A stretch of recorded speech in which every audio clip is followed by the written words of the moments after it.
Oi, gente! Hoje estou aqui iniciando o programa Quimeia, convidando você para ir no conforto do seu lar estudar conosco esse vasto mundo que está incerto na prova do Enem. Vai ser maravilhoso estar contigo durante esse ano. Será um processo de aprimoramento de técnicas para que tu consigas fazer uma boa prova. Nós teremos todas as disciplinas sendo analisadas, dissecadas por professores com larga experiência e que possam realmente te ajudar aí no teu lar.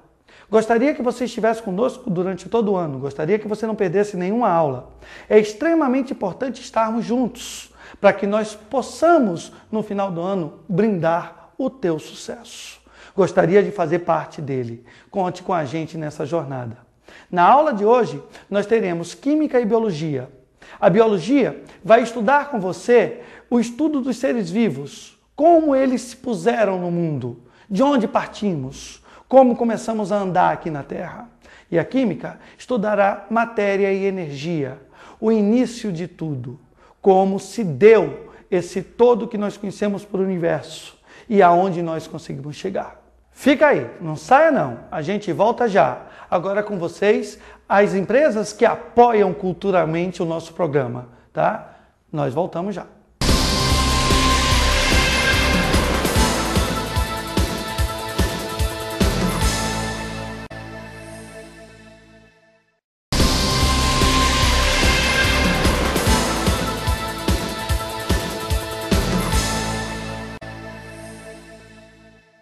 Olá, você que me assiste aí do outro lado da telinha, é um prazer estar aqui com você para mais uma videoaula. Eu sou o professor Mion, professor de Biologia, e estou aqui hoje para falar de um assunto extremamente excitante, extremamente prazeroso de falar. Nós vamos falar hoje sobre a origem do primeiro ser vivo na Terra. Oh, que coisa fascinante! Vamos tentar um pouquinho explicar de onde você veio, qual teria sido aí a sua origem. Vamos tentar explicar isso um pouquinho aqui hoje com você, ok? Vamos lá? Bom, primeiro eu gostaria de deixar alguns pontos aqui claros. A gente vai falar de algumas correntes que tentam explicar justamente como que se deu a origem do ser vivo, só que eu gostaria de chamar a atenção para um fator muito importante. Tem gente que gosta de ficar gastando energia, é uma discussão tola, fica falando, Deus existe, Deus não existe, esse negócio... Gente, para com essa história de ficar tentando colocar Deus no meio, ok? A gente não está aqui para discutir isso, a gente não está aqui para discutir religião. Estamos aqui no âmbito das ideias, no campo da ciência. Não é tema aqui falar sobre religião, ok? Bom, vamos lá. A primeira grande corrente que a gente poderia dizer está justamente relacionado com o fator Deus. Está justamente relacionado com uma força maior que é chamado o criacionismo. Então o criacionismo é justamente a primeira corrente que vai tentar explicar a origem do primeiro ser vivo. Bom, gente, você nunca vai ouvir falar o seguinte numa questão do vestibular ou do Enem, você nunca vai ouvir falar isso. Alternativa A, Deus existe? Sim. Alternativa B, não. Você nunca vai ouvir falar isso, ok? Mas o que pode vir a cair em alguma questão que você pode ter aí no futuro? O que pode cair? Pode cair o que está envolvido nesse conceito, qual que é a ideia, a essência desse conceito, que é uma palavrinha chamada, anota aí, fixismo. Então, o fixismo é justamente a ideia que está baseada na corrente chamada criacionismo. Bom, esse fixismo, o próprio nome já está dizendo, fixo. As espécies não se modificam com o tempo, as espécies não evoluem. Isso é o que quer dizer. Bom, essa corrente é a mais antiga e obviamente que ela foi logo em seguida tentando ser explicada de uma outra maneira, de uma outra forma. Bom, outra corrente que tentou surgir então a partir disso para tentar explicar a origem do primeiro ser vivo é uma origem que você aí, que é um cara extremamente nerd, você gosta de fazer lição de física aí no domingo de manhã para se divertir, né? Você que é aquele cara que tem aquele bigodinho, pizza debaixo do braço, você que é aquele camarada extremamente nerd, essa eu acho que é a que você acredita.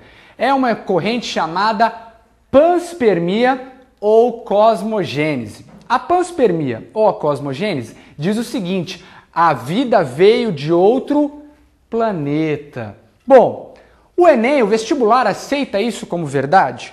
Não. Então anota aí, galera, não aceita panspermia ou cosmogênese, não é válido para o vestibular, ok? Por quê? Não é, porque é muito simples, né? Imagina, você tem aqui, a vida veio de outro planeta, mas isso não muda nada. E a explicação de como teria surgido a vida em outro planeta. Então, você somente troca de lugar, você tira da Terra e leva para outro planeta. Isso não explica, portanto, a origem do primeiro ser vivo, não é aceita, pode chutar. Alguns autores dizem, mas não veio um ET de outro planeta, mas veio micro-organismos, vieram bactérias, né? Bom, vamos pensar então o seguinte, tá? Se você acredita ainda nisso, se você ainda não se convenceu que isso não tá legal, vamos lá. Vamos imaginar que você tá lá num planeta, sei lá, você tá lá em Saturno, de repente tem uma galerinha lá, um monte de bactéria, um monte de micro-organismos lá em Saturno, ok? Eles estão lá em Saturno, de repente passa um meteoro ali, né? Passa um meteoro ali pertinho e ele fala assim, aí o micro-organismo olha pro meteoro e fala, pra onde vais? Aí ele fala assim, tô indo pra Terra. Muito bem. Posso pegar uma carona com você? Opa, vamos lá. Aí entra lá, a bactéria, vai todo mundo. Aí você acha o quê? Que o meteoro, ele vem tranquilinho, né? O pessoal vai lá, tudo tranquilo, chega na Terra. Não, meu irmão, o meteoro vem que tudo, né? Vem destruindo tudo, vem mó rápido, vem lá, imagina a bactéria correndo, segurando, agarrando o negócio. Vem que ser unicelular que resiste a isso, né? Aí você imagina, chega na Terra. Chegou aqui no planeta Terra, ele vai anunciar para você que ele está chegando. O meteoro vai chegar para você e vai falar, tá chegando aqui na Terra? Atenção, senhores passageiros, estamos chegando agora aqui na Terra. Por favor, retorne o seu encosto para a posição vertical, recolha a sua bandejinha. Não vai fazer isso, é uma porrada, né, meu irmão? Vai chegar com tudo ali. Então, não tem ser unicelular que resista a isso. Portanto, não é uma questão aí que o pessoal aceita no vestibular, ok? Então, descarta essa aí. Bom, já falamos então do criacionismo, falamos da panspermia ou cosmogênese. Bom, a outra teoria que tenta explicar a origem do primeiro ser vivo é a chamada abiogênese. Anota aí, abiogênese, portanto, é a outra teoria que tenta explicar a origem. O que essa teoria diz? Qual que é a essência dessa teoria? Essa teoria diz que a partir de uma matéria bruta, uma matéria inanimada, surge a vida, surge um ser vivo, que é isso mesmo, maluco, né? Mas olha só, imagina, eu tenho aqui o meu taco, né, meu taco de beisebol, de repente, surge uma borboleta. Olha só que coisa maluca, né? Isso que diz a abiogênese, que a partir de uma matéria não viva, uma matéria inanimada, surge aí um ser vivo, né? Então, essa foi uma das teorias. E galera, essa teoria perdurou por aí quase 1000 anos, né? Por muito tempo foi acreditado justamente isso. Eles diziam que tinha uma força vital, uma determinada força vital que justamente fazia com que aquilo que era não vivo se tornasse algo vivo, né? Mó história furada, mó papelão, e aí sim surgiu um camarada chamado Francesco Redi. Bom, o que esse Francesco Redi fez? Esse camarada justamente tentou combater essa teoria da biogênese, postulando aí então a teoria, né, dando força a uma outra corrente chamada de biogênese. Biogênese, que diz que uma vida só pode surgir a partir de outra vida pré-existente. Bom, o que ele fez para combater? Bom, ele era um cara muito observador, ele justamente constatou que aquelas mosquinhas, elas pousavam nos alimentos e lá deixavam ovos. E esses ovos eclodiam e se tornavam aquela larvinha, né? Super gostosa. Você deixa um tempinho lá, sua carne, um pouquinho de tempo, deixa lá um mês na geladeira ou deixa solta ali pela sua casa, você repara que começa a aparecer, né? A gente chama de bigato, né? Eu chamava de bigato essa larvinha. Então você começa a constatar o aparecimento disso. Para o pessoal da biogênese, existiu uma força vital ali naquela carne que surgiu a vida. Mas o Redi justamente tinha constatado isso, ele viu que na verdade eram moscas que colocavam ovos naquele lugar. E ele começou a falar, aí pessoal, vocês estão todos errados, essa parada aí de abiogênese não tá com nada, vamos ver como é que ele fez isso aí para tentar combater? Então, analisa essa imagem aí comigo. Vem comigo aqui analisar essa imagem do experimento desse tal Francesco Redi. Olha aí.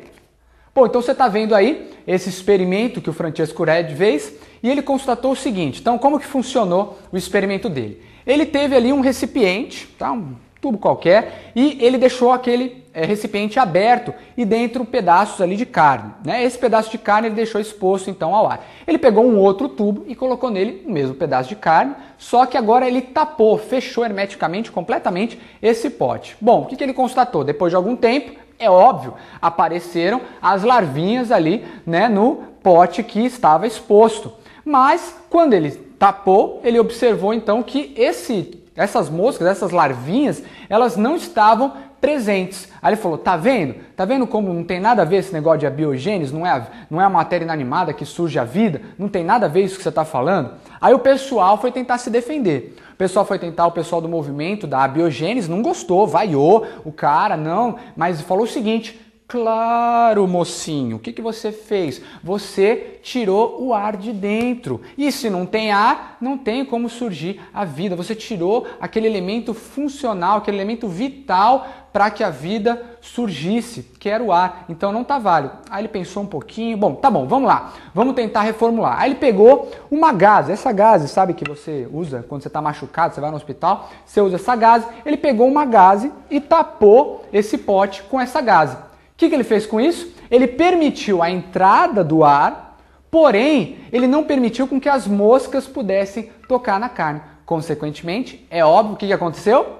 Exatamente, não apareceu larva e ele deu então aí, né, um pontapé, deu aí uma forte força para esse movimento chamado de biogênese. Galera, depois disso tem uma história muito longa. O pessoal do movimento da abiogênese não gostou dessa ideia, falou assim, não, mas não tem nada a ver, começaram a combater até que descobriram o microscópio. Quando descobrem o microscópio, o que acontece? Eles acabam então descobrindo os micro-organismos. E aí como é que explica? Que eu deixo lá o pão na minha casa, deixo 20 dias lá em cima da geladeira, de repente aparece, né, aquela bola preta, aquele bolor. Como é que aparece aquele micro-organismo, né? O movimento da biogênese vai dizer o quê? Foi uma força vital que deu origem àquilo. Mas é claro que a gente sabe que isso é fruto de micro-organismos. E esses micro-organismos, o pessoal da biogênese achava que tinham surgido do nada, mas não. Esses micro-organismos, a gente vai ver que não tem nada a ver com isso.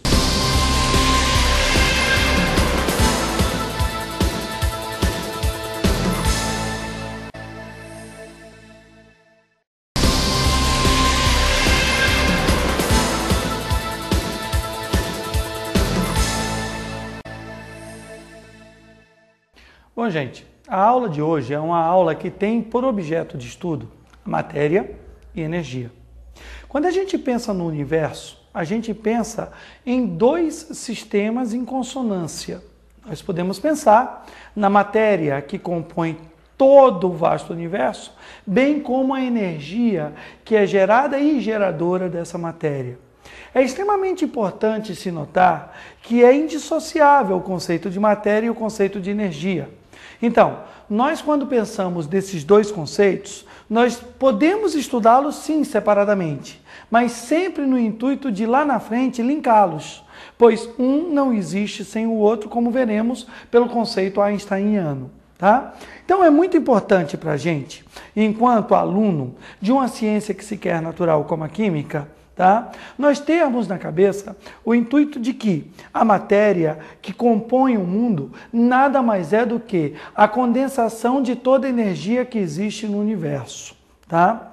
Então, se tu fores para aquele conceito que tu aprendesse lá com a ciência, né, lá nos idos da 8ª série, da 9ª série, tu vais de lembrar daquele velho conceito. Matéria é tudo que tem massa e ocupa um lugar no espaço.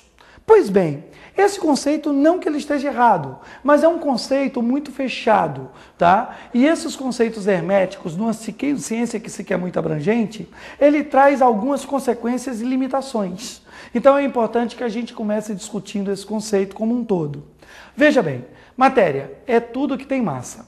Ok, tudo que tem massa. Sim, mas o que vem a ser massa? Veja, eu tenho um problema aí. Porque se eu for para o conceito de massa, eu vou ter que chegar para você e dizer, massa é quantidade de matéria. Notou?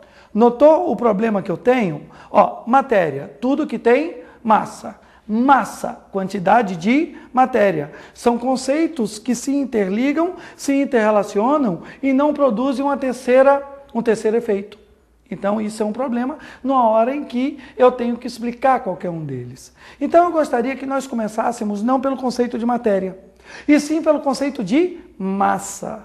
O que é massa?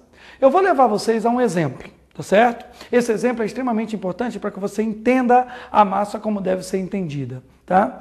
Imagine que você tem um caminhão, tá?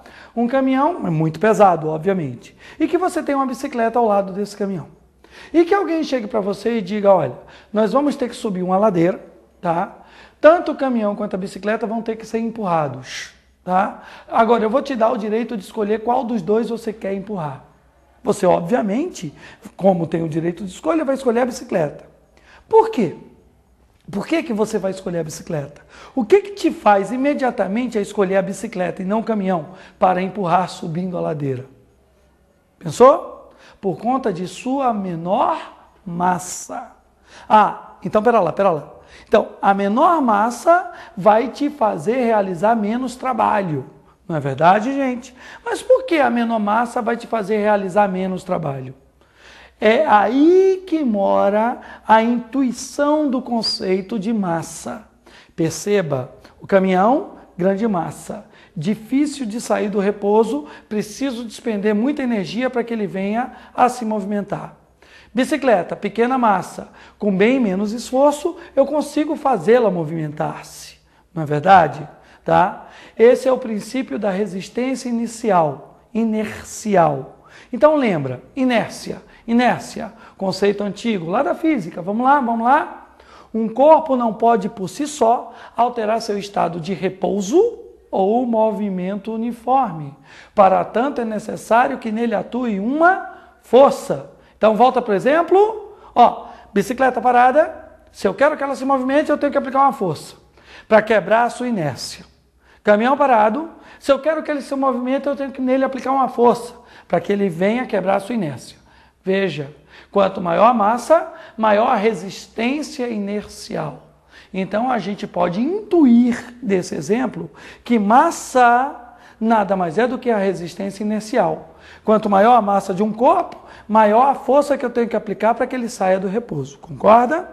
Quanto menor a massa desse corpo, menos força eu devo aplicar para que ele saia do repouso. Bom, então sabendo o que é massa, massa é intuitivo, resistência inercial. E sabendo que matéria é quantidade, tá, de massa, porção limitada, né, que contém algum conceito massivo, então você pode perceber aí no contexto que matéria é tudo que tem massa. E se tem massa, ocupa um lugar no espaço. E quanto maior a massa, maior a resistência inercial, maior a energia que eu vou despender para esse corpo sair, tá, do repouso e entrar em movimento. Perceberam? Bom, esse é um conceito, matéria. Né? Matéria é tudo que tem massa e ocupa um lugar no espaço. Uma confusãozinha que vocês cometem e que não pode ser em nenhuma hora inapropriadamente usado. E vocês, infelizmente, usam esse conceito e levam esse conceito para a vida. Vocês confundem o conceito de massa com peso. Veja, primeiro, a gente viu que massa é resistência inercial, não é? E a gente viu que matéria é tudo que tem massa. Agora, e quando a gente fala, por exemplo, Jorge, qual é o teu peso? Eu digo, meu peso são 90 quilos. Eu estou certo? Não, porque quilo é unidade de massa. E você perguntou qual era o meu peso. Então, veja, há um outro problema aí, que as pessoas pensam que peso e massa são sinônimos, quando não são. O que é peso? Peso é uma força que age sobre a matéria, portanto, sobre a massa. Então, veja bem, a força peso é igual à massa do corpo vezes a força que age sobre esse corpo. Que força é essa? A aceleração gravitacional. Aqui na Terra, a aceleração gravitacional é de 9,8 metros por segundo ao quadrado, ok? Então, perceba, se aqui na Terra a aceleração gravitacional é de 9,8 metros por segundo ao quadrado, tá? É essa aceleração que agirá sobre o corpo, gerando sobre ele o peso. Veja. Então, por exemplo, eu disse que o meu peso era de 90 quilos. Não, isto é a minha massa, tá? Se eu quiser o meu peso vai ser de quanto? 90 quilos vezes 9,8 metros por segundo ao quadrado. Veja que isso muda o conceito. Peso é a força, que é a aceleração gravitacional, agindo sobre a massa. Então, de agora por diante, gente, uma balança. Quando eu me peso, abre aspas, na balança. Eu estou me pesando? Não. Eu estou encontrando a minha massa. Haja vista que lá na balança vai ser me dado a massa em quilos e não em quilogramas metro por segundo ao quadrado, que seria o meu peso. Agora, se eu quiser, a partir da massa indicada na balança, encontrar o meu peso, basta que, como estando aqui na Terra, eu sei a aceleração gravitacional, multiplicar aquele valor que eu encontrei na balança por 9,8 metros por segundo ao quadrado. E aí, imediatamente, eu encontrarei o meu peso. Então, veja, peso é uma coisa, massa é outra. E a quantidade de massa vai me dar o que a gente chama de matéria. Ok? Veja que são conceitos interligados, mas não iguais. Tá? Então, na hora em que você tem massa, tá? Você tem resistência inercial e esse conjunto massivo vai te dar a matéria. Ok? Se nele agir uma força gravitacional, eu posso fazer com que a ação dessa força multiplicada pelo conteúdo massivo me dê o peso desse corpo. É importante notar-se esse peso. Por exemplo, você pode estar se perguntando, mas vem cá, não seria a mesma coisa? Vem cá, eu te pergunto, eu tenho uma pedra que tem 2 quilos aqui na Terra, tá? 2 quilos é o quê? Sua massa ou seu peso? Percebeu? 2 quilos é a sua massa. Ok, tá. Se eu levar essa pedra para a Lua, tá? Qual vai ser a sua massa? 2 quilos. Concorda comigo? A massa é a quantidade de matéria que existe naquele corpo. Eu não mexi na pedra, eu apenas desloquei ela de lugar. Então a massa que ela tem aqui na Terra é a mesma massa que ela tem no céu, na Lua, em Marte, onde você quiser. Levamos ela para onde? Para a Lua. Vamos arredondar as gravidades. A aceleração gravitacional da Terra, vamos dizer, 10 metros por segundo ao quadrado, aproximado. Tá? A aceleração gravitacional na Lua, vamos dizer, 2 metros por segundo ao quadrado, arredondado. Lembra da massa da nossa pedra? 2 quilos. Qual é o peso da nossa pedra aqui na Terra? 2 quilos vezes 10 metros por segundo ao quadrado, o que nos leva a 20 quilos metros por segundo ao quadrado. 20. Eu disse 20. Vamos para a Lua? Qual é o peso dessa pedra na Lua? 2 quilos vezes 2 metros por segundo ao quadrado. 2 vezes 2, 4 quilos metros por segundo ao quadrado. Compare o número. Qual foi o número encontrado para a Terra, para o peso dessa pedra? 20. Qual foi o número encontrado para o peso dessa pedra na Lua? 4. 20 dividido por 4 dá quanto? 5. Isso significa que a pedra aqui na Terra é 5 vezes mais pesada que a pedra na Lua. Percebeu? Como a pedra é 5 vezes mais pesada aqui na Terra, aqui na Lua, imagine agora você aplicando uma força, tá? Sobre essa pedra, para que ela seja lançada, ok? E você aplicando esta mesma força nesta mesma pedra, só que agora na Lua. Você concorda que a pedra lá, ela terá um deslocamento 5 vezes maior. E pensando-se sempre no mesmo atrito. Percebeu? Então, o conceito de peso, ele vai te dar uma relação de força que age sobre a matéria. E é aí que os físicos entram, tá? Como a nossa aula é de química, é bom só que você tenha esse norte de entendimento de diferenças entre peso, massa e matéria.